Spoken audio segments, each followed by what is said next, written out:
Alright, so getting into this then, basically here unless the guy's, I mean, if the guy's a reg, he's probably not going to do this to you anyway, so that means that he's probably not a reg, and if he's not a reg then he's probably not very good, and therefore ace jack off is completely playable against him given the pot odds you're getting, and implied odds in a sense, because if he, I've not, we're basically scared of him having aces, kings or queens here. I guess probably just aces and kings.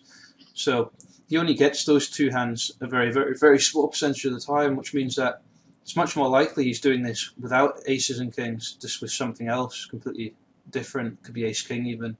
And then even if we knew he had ace king and he showed us that, but he didn't know what we had, we'd still definitely want to call based on the pot odds and the implied odds. Means that if you hit a jack or if he misses his king or those kind of things, he can easily pay you off quite nicely. So we're definitely calling here.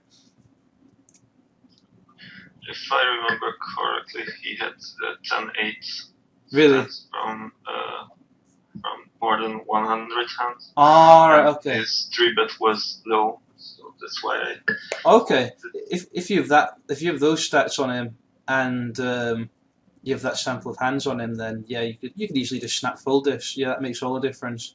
Just it's not a very good 3-bet by him. To say the least. Yeah, it doesn't accomplish anything because obviously if you had pocket tens, you would have snapped flatted him, wouldn't you? Yeah. So of course. So that's I love a snap flat. Even with deuces. Now, this one here. I'm not sure about this. Yeah, usually we recommend folding this from under the gun. I think you can't. You just have to fold it really. If you want to play it, then just make it the normal bet size of 50 or 60 chips. But otherwise, I would just fold this usually. And yeah, this is why we would usually just fold it. So yeah, just stick to the game plan with that. This one's kind of interesting because it really isn't that many chips to call, and it's a three-way pot. 2 seconds, I'm getting a phone call. I'll just pause this for a minute. Back we go. Yeah, basically three-way pot, so there's a bit more implied odds here, and the cost of calling is very low, so I think I could just go ahead and do that. Which suited, I think I would call. Yeah, I'm just banking on the fact that Jack 9 off is a reasonably playable hand, fairly connected, so... I've actually started calling a few little bets out of the big blind because last time you were saying something that a guy would raise at 20, blinds with 20 and 9-5 of diamonds.